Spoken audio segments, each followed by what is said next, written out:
మా latest videos కోసం మా ఈ తెలుగు న్యూస్ ఛానల్ సబ్స్క్రైబ్ చేసి గంట సింబల్ యాక్టివేట్ చేసుకోండి. ఆషాఢ మాసం వచ్చేసింది. ఈ ఆషాఢ మాసంలో ఆడవారు ముఖ్యంగా సుమంగళి స్త్రీలు ఈ రంగు గాజులు వేసుకుంటే భర్త ఆయుష్ పెరుగుతుంది, భర్త సంపాదన కూడా విపరీతంగా పెరుగుతుంది. కానీ ఈ తప్పు చేస్తే మాత్రం కష్టాలను అనుభవిస్తారు. హిందూ క్యాలెండర్ ప్రకారం ఆషాఢ మాసం 4వ మాసం. సనాతన ధర్మంలో ప్రతి మాసానికి మతపరమైన ఆధ్యాత్మిక దృక్కోణంలో ప్రత్యేక ప్రాముఖ్యత ఉంది. ప్రతి మాసంలో పండుగలు, పూజలు, ఉపవాసాలు వస్తాయి. అలాగే ఆషాఢ మాసంలో పవిత్రమైన పూజలు, వ్రతాలు, రథయాత్రలు, పల్లకీ సేవలకు శుభప్రదం. అందుకే ఈ నెలలో ఆలయాలు కిటకిటలాడిపోతూ ఉంటాయి. ఆషాఢంలో ఆలయాలు, పూజలు, పండుగలు, ప్రత్యేక సేవలతో కిటకిటలాడుతుంది. అలాగే పండితులు పూజా కార్యక్రమాల్లో నిమగ్నమై ఉంటారు. తొలి ఏకాదశి పండుగ కూడా ఆషాఢ మాసంలోనే వస్తుంది. వర్ష ఋతువు ఆషాఢ మాసం నుంచి మొదలవుతుంది. సూర్యుడు మిథున రాశి నుంచి కర్కాటక రాశిలోనికి ప్రవేశిస్తాడు. దీంతో ఉత్తరాయణ పుణ్యకాలం పూర్తయి దక్షిణాయనం మొదలవుతుంది. దక్షిణాయనం పితృదేవతలకు ప్రీతికరమని అంటారు. ఈ మాసంలో చేసే స్నానం, దానం, జపం, పారాయణలు విశేష ఫలితాలను ఇస్తాయి. ఆషాఢ మాసంలో చేసే సముద్ర నదీ స్నానాలు ముక్తిదాయకమని, చెప్పులు, గొడుగు, ఉప్పు దానం చేయటం విశిష్ట ఫలితం వస్తుందని విశ్వాసం.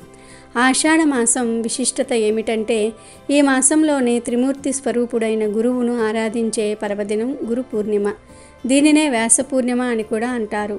మహాభాగవతాన్ని రచించిన వేదవ్యాసుడు జన్మించిన రోజు. అంతేకాదు వ్యాసుడు వేదాల్ని 4 భాగాలుగా విభజించిన రోజు కూడా ఇదేనంటారు.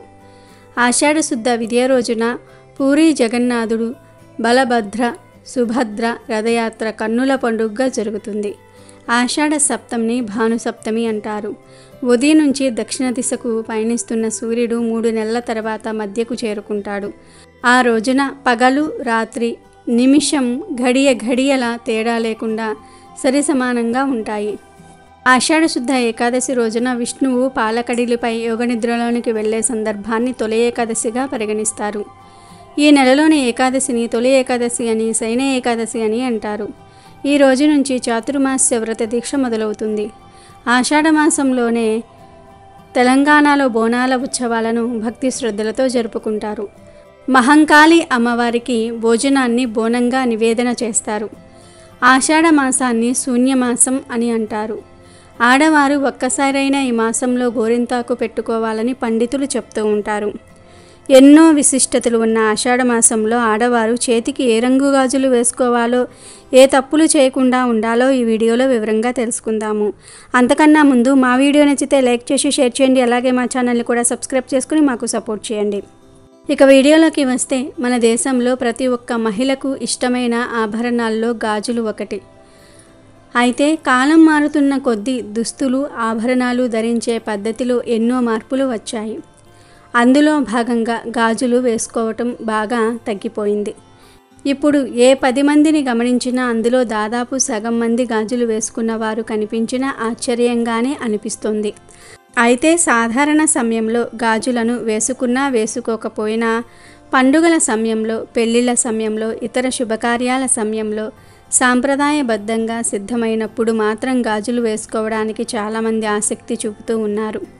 అయితే అమ్మాయిలు గాజులు వేసుకోవటం వల్ల అందమే కాదు ఎలాంటి హాని జరగకుండా ఉంటుందని, గాజులు చాలా విషయాల్లో రక్షణగా నిలుస్తాయని పండితులు చెప్తూ ఉన్నారు.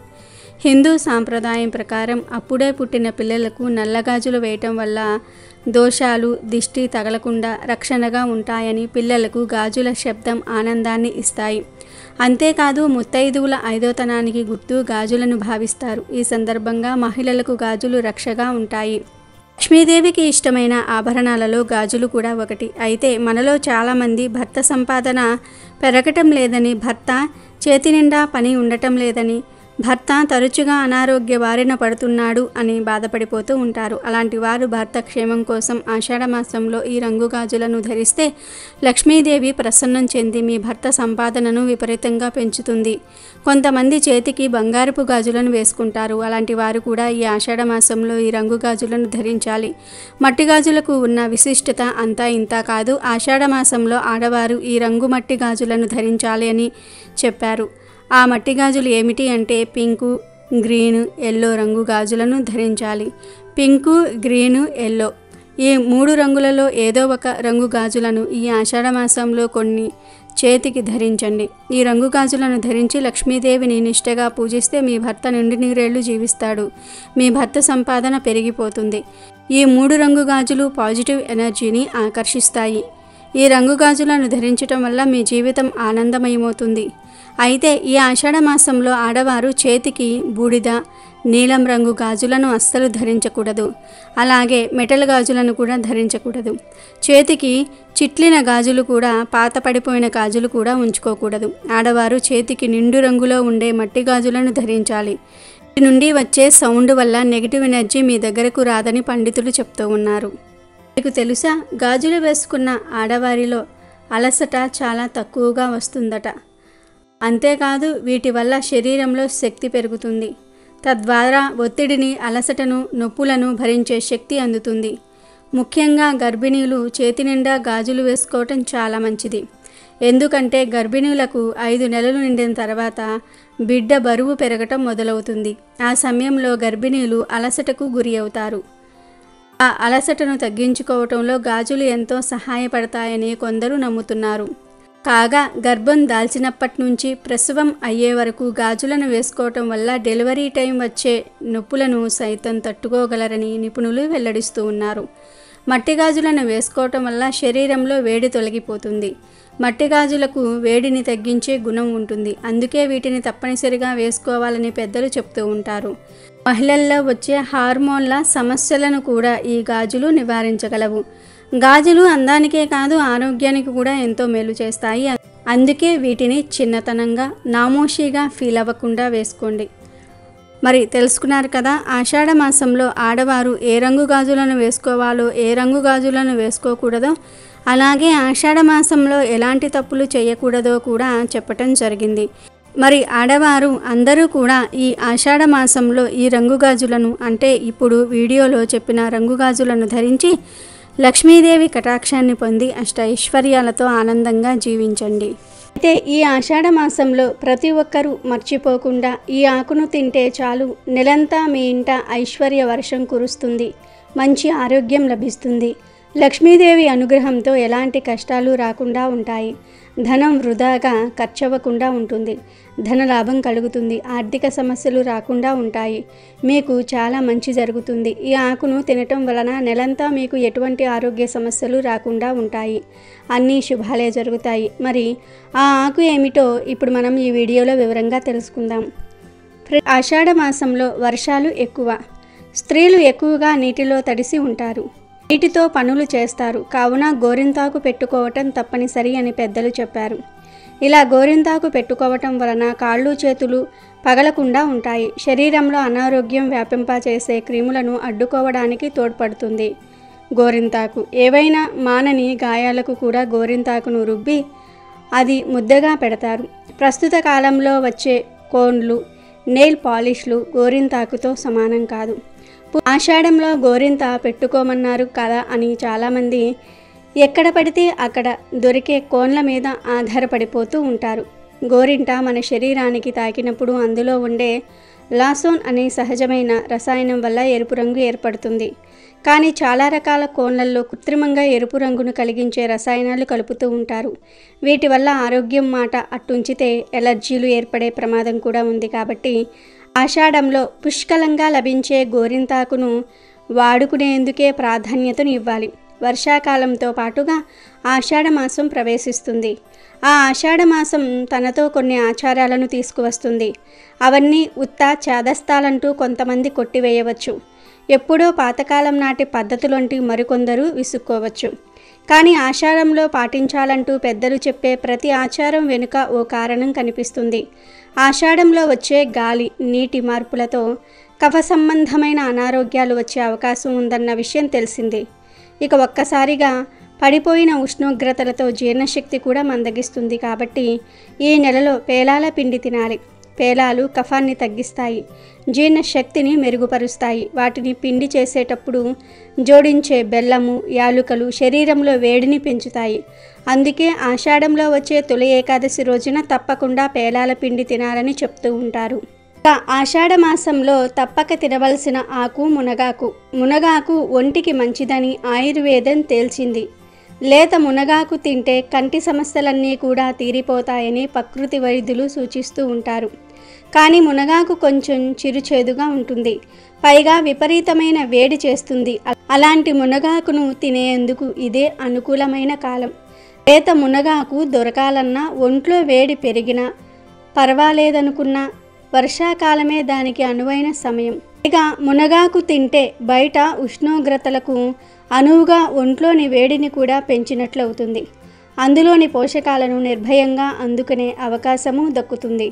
మునక్కాయలు నిత్యం మనం తినే ఆహారమే, కానీ మునక్కాయలే కాకుండా ఆకులోనూ అద్భుతమైన ఆరోగ్య ప్రయోజనాలు ఉన్నాయని పరిశోధనలో వెల్లడైంది. మునగాకులో ఏ, సి విటమిన్లు పుష్కలంగా ఉంటాయి. మనం డబ్బులిచ్చి కొనే ఏ ఆకుకూరల్లోనూ మునగాకు స్థాయిలో ఈ విటమిన్లు ఉండవు. అలాగే కాల్షియం, ఫాస్ఫరస్, ఐరన్ కూడా మునగాకులో పుష్కలంగా ఉంటాయి. ఆషాఢంలో మునగాకు తినటం వలన ఆరోగ్యానికి చాలా మేలు జరుగుతుంది. అందుకే ఈ నెలలో తప్పనిసరిగా మునగాకు తినాలని మహర్షులు చెప్పారు. కాబట్టి ప్రతి ఒక్కరూ కూడా ఈ నెలలో ఒక్కసారి అయినా సరే మునగాకును తినండి, మంచి ఆరోగ్యాన్ని పొందండి.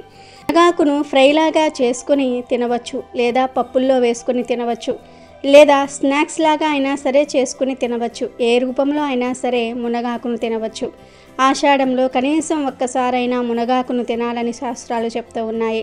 అలా తినటం వలన ఈ నెలలో మీరు రోగాల బారిన పడకుండా ఉంటారు. నెలంతా మీ ఇంట ఐశ్వర్య వర్షం కురుస్తుంది, మంచి ఆరోగ్యం లభిస్తుంది. లక్ష్మీదేవి అనుగ్రహంతో ఎలాంటి కష్టాలు రాకుండా ఉంటాయి. ధనం వృధాగా ఖర్చవ్వకుండా ఉంటుంది. ధనలాభం కలుగుతుంది. ఆర్థిక సమస్యలు రాకుండా ఉంటాయి. మీకు చాలా మంచి జరుగుతుంది. ఈ ఆకును తినటం వలన నెలంతా మీకు ఎటువంటి ఆరోగ్య సమస్యలు రాకుండా ఉంటాయి. అన్నీ శుభాలే జరుగుతాయి. కాబట్టి మీరు కూడా ఆషాఢ మాసంలో ఒక్కసారైనా సరే ఈ ఆకుకూరను తినండి, సకల శుభాలను పొందండి. అలాగే ఈ నెలలో తప్పనిసరిగా తినవలసిన పండు నేరేడు పండు. ఈ నెలలో కనీసం ఒక్కసారి అయినా నేరేడు పళ్ళు తినాలని మహర్షులు చెప్పారు. కాబట్టి ఆషాఢంలో ఒక్క నేరేడు పండు అయినా సరే తినండి. ఆషాఢ మాసం అనారోగ్య మాసం అని కూడా పిలువబడుతుంది. విపరీతమైన ఈదురుగాలులతో చినుకులు పడే సమయం ఈ ఆషాఢ మాసమే. ఈ మాసంలో కాలువలోనూ నదులలోనూ ప్రవహించే నీరు పరిశుద్ధంగా ఉండదు. చెరువులలోనికి వచ్చి చేరిన నీరు మలినంగా ఉండి మనుషుల ఆరోగ్యాలకు హాని కలిగిస్తుంది. అది వ్యవసాయ ఆధారిత దేశం. పొలం పనులన్నీ ఈ మాసంలోనే మొదలు పెడతారు రైతులు. చైత్ర, వైశాఖ మాసాలలో వ్యవసాయపు పనులు ఉండవు కాబట్టే ఆ సమయంలోనే వివాహాది శుభముహూర్తాలు ఎక్కువగా ఉంటాయి. పూర్వం ఈ మాసంలో కొత్తగా పెళ్ళైన యువకులు 6 నెలల కాలం అత్తవారి ఇంట్లో ఉంటే సాంప్రదాయం ఉండేది. కష్టపడి వ్యవసాయపు పనులు చేయవలసిన యువకులు అత్తవారింట్లో కూర్చుని ఉంటే సకాలంలో జరగవలసిన పనులు జరగవు. వర్షాలకు తగినట్లుగా విత్తనాలు చల్లుకునే రోజులు ఇవి. ఇప్పటిలాగా కాలువల ద్వారా నీరు లభించేది కాదు. సరైన సమయంలో విత్తనాలు చల్లకపోతే సంవత్సరమంతా దారిద్ర్యంతో బాధపడవలసి వచ్చేది. అందుకే ఆషాఢ మాసంలో కొత్త కోడలు పుట్టింట్లోనే ఉండాలి, అల్లుడు అత్తవారింటికి వెళ్ళకూడదు అనే నియమం విధించారు పెద్దలు. ఇంటి ధ్యాసతో పనులు సరిగ్గా చేరని ఈ ఆషాఢమాస నియమం పెట్టారు. అంతేకాకుండా అనారోగ్య మాసం ఆషాఢం. కొత్త నీరు త్రాగటం వల్ల చలి, జ్వరాలు, విరోచనాలు, తలనొప్పి మొదలైన రోగాలు వచ్చే సమయం. స్త్రీలు గర్భం ధరించడానికి మంచి సమయం కాదు. అనారోగ్య దినాలలోనూ అశుభ సమయాలలోనూ గర్భధారణ జరిగితే ఉత్తమ సంతానం కలుగదు. ఇన్ని కారణాల వల్ల ఆషాఢ మాసాన్ని కొన్ని పనులకు నిషిద్ధం చేశారు మన పెద్దలు. అమెజాన్లో బెస్ట్ డిస్కౌంట్స్ కోసం వీడియో డిస్క్రిప్షన్లో లింకు ఉంది, చూడండి. అలాగే మా టెలిగ్రామ్ ఛానల్ సబ్స్క్రైబ్ చేసుకోండి.